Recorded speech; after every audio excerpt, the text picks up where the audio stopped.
আসলে আমরা যারা আত্মীয়ের হাতে হাত রেখেছি মসজিদ রূপ গ্রহণ করেছি, মসজিদ রূপে আমরা মন্ত্র হয়েছি, জীবন জীবন সবকিছু শুকিয়ে দিয়েছি।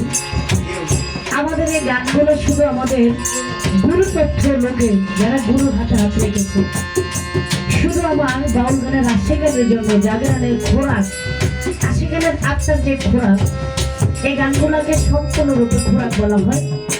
আর এই গানগুলো যখন তরিকার জগতের মানুষ শুনে তখন তারা মসজিদের ধ্যানে চলে যায়।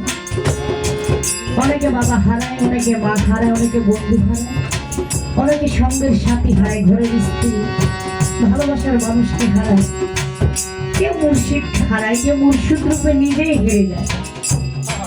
আর তখন সেখান থেকে শিল্পীদের মন থেকে গানগুলো আসে, শুধু নিজের জন্য না, সমস্ত জাকারানি ভাইদের জন্য। আমার এই গানগুলো, আমার একজন বাজান বসে আছে, সে একজন তরিকতেরই লোক।